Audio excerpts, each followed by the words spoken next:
Hey, what's up guys? Cam here, and today I'm coming at you from San Diego, California.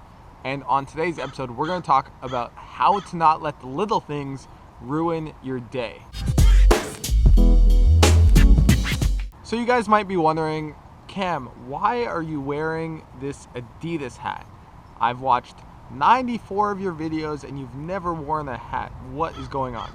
Well, what's going on is that this weekend I was surfing and my face hit my board and I got 9 stitches in my forehead. You can see it maybe if I go close, but I have to wear this hat because otherwise if the sun gets on my scar, then I will look like Harry Potter for the rest of my life. So that's why I'm wearing the hat today. But what I want to kind of talk about is about what happened during that experience and how I responded in it, and I think there's a lot of valuable lessons for you guys in just how you can respond in similar situations, or just how you can respond to different events or stress in your life. So what happened was I was surfing and I just fell off a wave and I hit my head on my surfboard. Now, as soon as I hit my head, I realized pretty quickly that I hit it pretty hard and I was probably going to be bleeding. So, I put my hand on my forehead, looked at it, and of course, I was bleeding pretty badly. Now, what happened was I was at a beach spot that was like a 10-minute hike from my car, and all I had was my surfboard and my wetsuit. So I didn't really have like a towel, I didn't really have anything to help stop the bleeding for a minute. But I had no choice, I had to get to the hospital. So the very first thing I did was I remained calm. As soon as I realized the situation I was in, I stayed calm, because panicking in that situation is not going to really make a difference. In fact, it can actually cause the opposite. It can cause a lot of different chaos and extra stress you don't need to deal with. So I stayed calm. The next thing I did was I just accepted the situation I was in. My forehead was bleeding. I was a 10-minute walk from my car. There was nothing else I could really do about it. I couldn't run, I couldn't escape. I just had to deal with it. Now, in that moment, when I was thinking about that, I realized that if I had to walk to my car for 10 minutes, I should probably hold my head up like this to try to keep the blood flow from being downstream. So you have to accept whatever situation you're in, and as soon as you accept it, start to think about worst case scenarios. Okay, worst case scenario, if I have to walk to my car, how am I going to do that?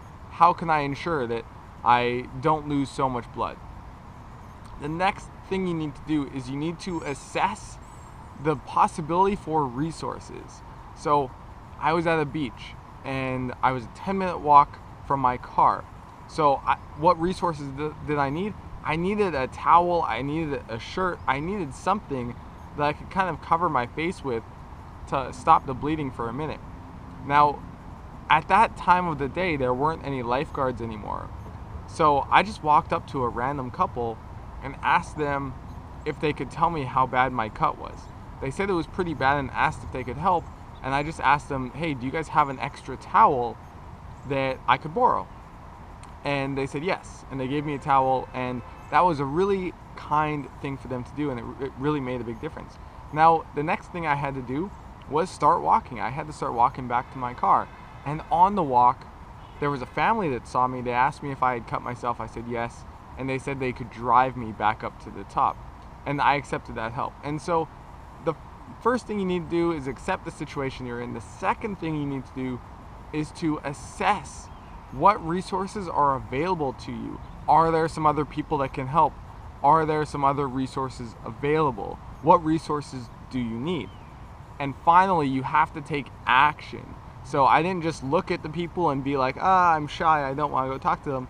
I had to go talk to them because I needed help. And in that moment, focusing on, not wanting to bother people or whatever is not really the move. So instead, I was willing to ask for help, and I just started taking action right away. And again, I did it from a very calm place. So that's kind of like just an action plan I want you guys to think about. How can you accept the situation you're in? How can you assess the different resources that are available? And then how can you take action? But the main point of this video I want to talk about is that me getting cut on my forehead and having to go to the hospital and get 9 stitches ruined my day by 0%. It basically didn't bother me at all in any way. In fact, at the hospital, I was like laughing about it, because the truth is that so many of us get so stressed out over shit that doesn't matter, that really in the grand scheme of things doesn't really affect our life at all. Me getting 9 stitches in my forehead basically just means I have to wear a hat for a couple days and I can't go surfing for like 4 or 5 days, which ironically this week I had planned to take 4 or 5 days off, which was the first time I was going to take time off in like a year, just so I could kind of relax, go surfing, and DJ. So that kind of ruined those plans, but not a big deal. I can do that another time. So the point is that so often we let little things, little stresses, someone cutting us off on the highway, someone being late for a meeting, getting 9 stitches in your forehead, maybe an assignment that doesn't go as well as you want. We let things like that really in a couple years you're not going to even remember stress us out in the moment. And my challenge to you is, how can you allow these situations to just be situations that you deal with and then you move on? Because you don't need to get super stressed out about them, because they don't really matter. And the extra stress that you feel about them isn't really going to cause them to be any different, because the situation is what it is. So you need to acknowledge it, accept it, assess what you can do about it, and then take some action and then deal with it. And once you've dealt with it, you can move on. You don't have to hold on to it. So that's my challenge to you guys this week. How can you not take so many things seriously? How can you allow the little things in your life to just be that, be little things that don't have to cause you stress, don't have to bother you, don't have to ruin your day or your week, and you can just let them be, but you can also deal with them as much as you need to. So I hope that helps you guys out. If it does, make sure you guys hit thumbs up. Make sure you guys hit subscribe. We're on our way to 3,000 subscribers, which is really cool. And leave a comment. What is one thing right now in your life that you tend to get really stressed about, or just stressed about, that you don't really need to? Share that in the comments. I'd love to hear from you guys and love to talk all about it. So hope this video helped you out, and we'll talk to you on Thursday. All right, peace.